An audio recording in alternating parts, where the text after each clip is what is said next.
رسول اکرم صلی اللہ علیہ وسلم نے 50 صحابہ کا ایک جتھا متعین فرما دیا اور ان سے کہا کہ تمہیں یہی رہنا ہے۔ لہذا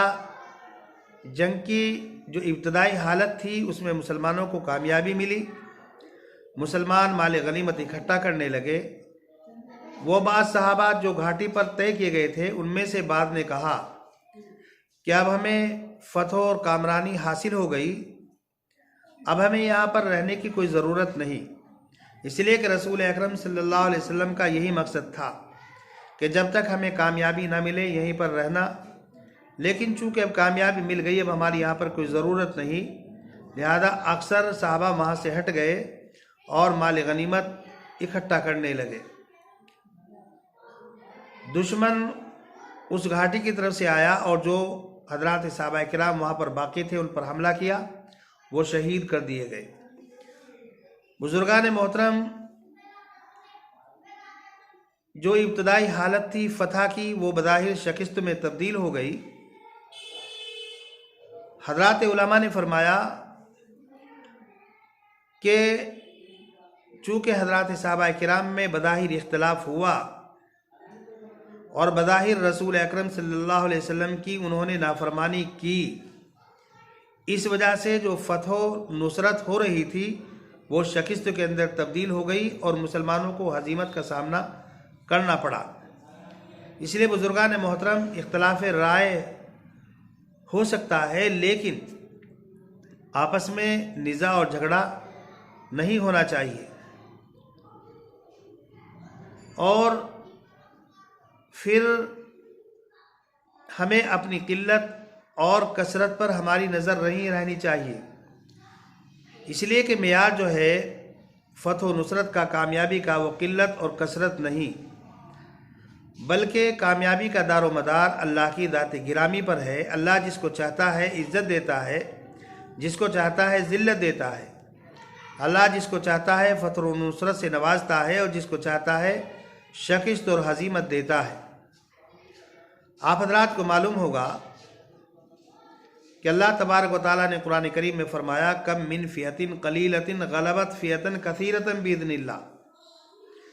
چھوٹی چھوٹی جماعت بڑی بڑی جماعتوں پر اللہ کے حکم سے غالب آ گئی۔ غزوہ بدر کے اندر 313 1000 پر غالب آ گئے،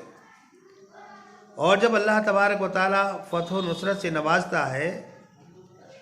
تو وہ انسانوں کے بغیر ہی کامیابی دلا دیتا ہے۔ آپ حضرات نے دیکھا ہوگا کہ ابرہہ نے جب بیت اللہ کو منہدم کرنے کا ارادہ کیا تو اللہ تبارک و تعالیٰ نے بیت اللہ کی حفاظت ابابیل کے ذریعے سے کرائی، جبکہ ابرہہ کتنے ہاتھی لے کر کے آیا تھا۔ جب اللہ تبارک و تعالیٰ چھوٹی سی چیونٹی کو ہاتھی پر مسلط کر دیتا ہے تو وہ ہاتھی بھی ناچتا ہے۔ نمرود جو اپنے آپ کو اعلیٰ عارفہ بڑا سمجھتا تھا،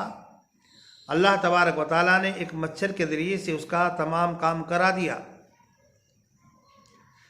اس لیے اپنی قلت اور اپنی کثرت پر نظر نہیں رہنی چاہیے، اور جب آدمی کی نظر قلت اور کثرت پر ہوتی ہے، جب آدمی کبر کے اندر مبتلا ہوتا ہے، تکبر میں مبتلا ہوتا ہے، تو اللہ تبارک و تعالیٰ تکبر کو خاک میں ملا دیتا ہے، مٹی میں ملا دیتا ہے۔ غزوہ بدر کا جو سبب تھا وہ ایک تجارتی قافلہ تھا۔ حضرت ابو سفیان رضی اللہ تعالیٰ عنہ اس قافلے کو بچا کر جب مکہ لے گئے اور مکے کے لوگوں سے ابو سفیان رضی اللہ تعالیٰ عنہ نے فرمایا کہ بھائی ہمارا قافلہ بچ کر واپس آ گیا، اب ہمیں لڑائی کی کوئی ضرورت نہیں، لیکن ابو جہل اس نے کہا نہیں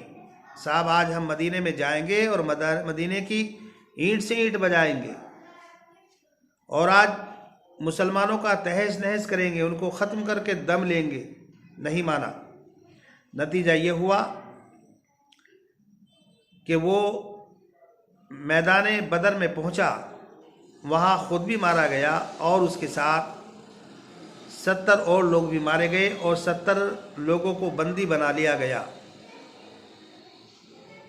آپ حضرات کو معلوم ہوگا غزوہ حنین کے موقع پر جب حضرات صحابہ کرام کی تعداد بہت ہو چکی تھی تو انہوں نے کہا کہ جب ہم کم تھے تب ہم غالب رہے، آج ہم زیادہ ہیں تو بدرجہ اولا غالب رہیں گے۔ ذہن کے اندر کثرت کا سوال آیا۔ تاریخ کی کتابوں کے اندر لکھا جب حضرات صحابہ کرام غزوہ حنین میں پہنچے اور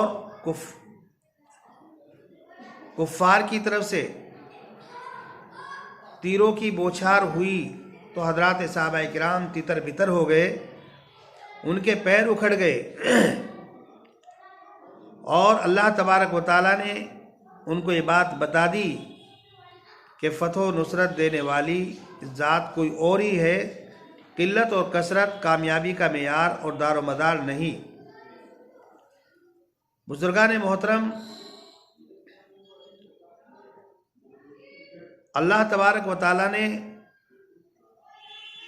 دنیا کے اندر ہمیں جس کام کے لیے بھیجا، ہماری ذمہ داری ہے کہ ہم اس کام کو اچھی طریقے سے انجام دیں، اور جب ہم کتاب و سنت کے مطابق چلیں گے، روحانی طاقت اور قوت کے ساتھ جب ہم ظاہری طاقت اور قوت پیدا کریں گے تو انشاءاللہ دنیا کے اندر بھی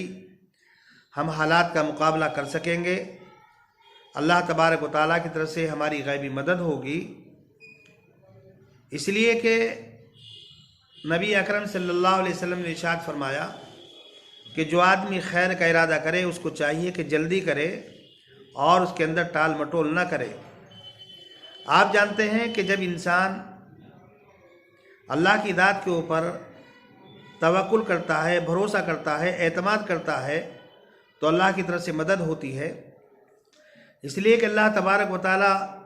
فرماتا ہے انا عند ظن عبدی بی، میں اپنے بندے کے گمان کے مطابق فیصلہ کرتا ہوں جیسا وہ میرے بارے میں گمان اور خیال رکھتا ہے۔ اس لیے ہمیں اللہ کے بارے میں اچھا گمان خیال کرنا چاہیے، اور اگر ہمارا خیال یہ ہے کہ اللہ تبارک و تعالیٰ ہماری مدد نہیں کرے گا، اللہ تبارک و تعالیٰ ہماری نصرت نہیں فرمائے گا، تو بزرگان محترم پھر اللہ کی طرف سے نصرت اور مدد نہیں ہوگی۔ اس لیے کہ اللہ تبارک و تعالیٰ قرآن کریم میں فرماتا ہے من کان یظن ان لن ینصرہ اللہ فی الدنیا والآخرہ بسبب الی السماء ثم لیقطع فلینظر، جس آدمی کا گمان یہ ہے کہ اللہ ہماری مدد نہیں کرے گا دنیا اور آخرت میں، تو اس کو چاہیے کہ آسمان سے ایک رسی لٹکا لے اور اس میں جھول جائے اور اس رسی کو کاٹ دے، تاکہ کم سے کم اس کا غصہ ختم ہو جائے۔ اللہ تبارک و تعالیٰ پر تمہاری مدد کرنا لازم اور ضروری نہیں۔ آپ حضرات کو معلوم ہوگا کہ جب مکۃ المکرمہ جو خوف کا گہوارہ تھا، جہاں لوگ فقر و فاقے میں مبتلا تھے، جب انہوں نے کتاب و سنت کو مضبوطی کے ساتھ پکڑا تو اللہ تبارک و تعالیٰ نے مکہ مکرمہ کو امن کا گہوارہ بنا دیا، اور چاروں طرف سے اللہ تبارک و تعالیٰ نے وہاں پر رزق کے انتظام فرما دیے۔ قرآن کریم فرماتا ہے وَلَوْ أَنَّهُمْ أَقَامُوا التَّوْرَاةَ وَالْإِنْجِيلَ وَمَا أُنزِلَ إِلَيْهِمْ مِنْ رَبِّهِمْ لَأَكَلُوا مِنْ فَوْقِهِمْ، کہ اگر اللہ تبارک و تعالیٰ کی طرف سے نازل کی ہوئی ہدایات پر ہم نے عمل کیا ہوتا تو رزق کی ہمارے پاس بہتات ہوتی، کثرت ہوتی اور غیبی مدد ہوتی۔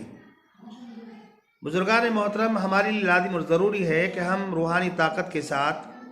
ظاہری طاقت اور قوت بھی پیدا کریں، اس لیے کہ آپ حضرات کو معلوم ہے کہ اللہ تبارک و تعالیٰ نے قرآن کریم میں فرمایا هُوَ الَّذِي أَيَّدَكَ بِنَصْرِهِ وَبِالْمُؤْمِنِينَ، کہ اللہ تبارک و تعالیٰ نے نبی اکرم صلی اللہ علیہ وسلم کی روحانی مدد، یعنی اپنی مدد، روحانی طاقت بھی عطا فرمائی، وبالمؤمنین، اور ظاہری طاقت اور قوت مسلمانوں کے ذریعے سے بھی پیدا فرمائی۔ دنیا کے اندر غلبے کے لیے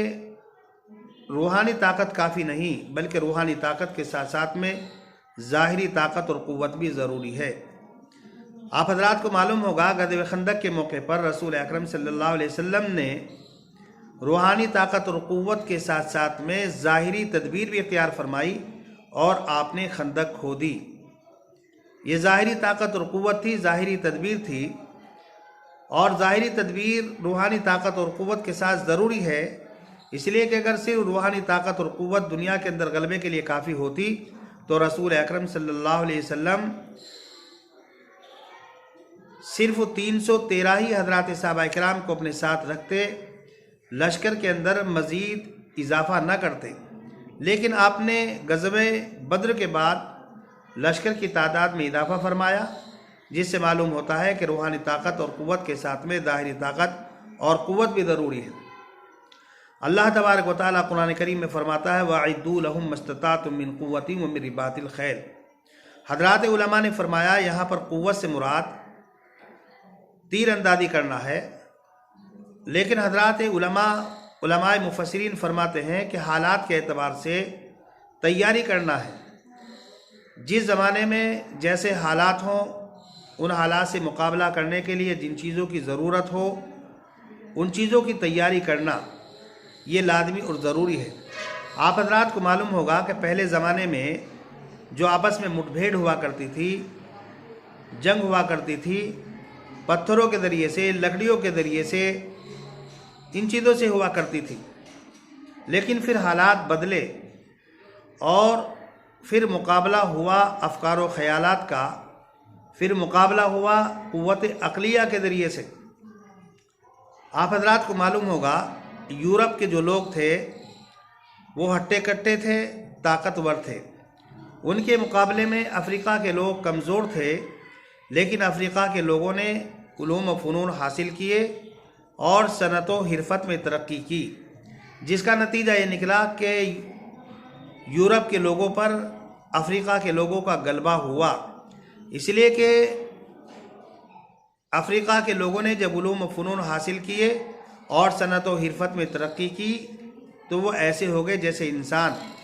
اور یورپ کے لوگ ان کے مقابلے میں ہوئے حیوان۔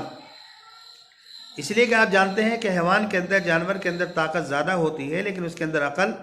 اتنی نہیں ہوتی۔ یہی وجہ ہے کہ انسان حیوان اور جانور کو مسخر کر لیتا ہے، اپنے تابع بنا لیتا ہے، اور جانور انسان کے تابع فرما بردار ہو جاتا ہے۔ لیکن پھر بعد میں یورپ کے لوگوں نے علوم و فنون میں ترقی کی، اور ترقی کرنے کے ساتھ ساتھ صنعت و حرفت میں وہ بڑھتے چلے گئے، جس کا نتیجہ پھر یہ ہوا کہ قیادت اور سیادت یورپ کے لوگوں کے ہاتھ میں آ گئی، اور دنیا کے بقیہ لوگ ان کے غلام بن کر کے رہ گئے۔ بزرگان محترم، اللہ تبارک و تعالیٰ قرآن کریم میں فرماتا ہے کہ لوگوں زمین کے اندر سیر و تفریح کرو اور دیکھو دنیا میں ان لوگوں کا انجام کیا ہوا جنہوں نے پیغمبروں کو جھٹلایا، اور ان لوگوں کا انجام کیا ہوا جنہوں نے پیغمبروں کی تصدیق کی۔ اللہ تبارک و تعالیٰ نے زمین کے اندر عجیب عجیب چیزیں رکھی، عجیب عجیب خزانے اللہ تبارک و تعالیٰ نے زمین کے اندر ودیعت رکھے، پیٹرول، تیل، تانبا، سونا، چاندی، لوہا، حتیٰ کہ تمام چیزیں اللہ تبارک و تعالیٰ نے زمین کے اندر ودیعت رکھی۔ یورپ کے لوگوں نے ترقی کی، مشینیں بنائی، نئی نئی چیزیں ایجاد کی، جن کے ذریعے سے انہوں نے زمین کے خزانوں کو نکالا، ان کو استعمال کیا اور وہ ترقی کر گئے۔ ہمارے لیے بھی لازم اور ضروری ہے کہ ہم لوگ بھی صنعت و حرفت میں ترقی کریں، آگے بڑھیں،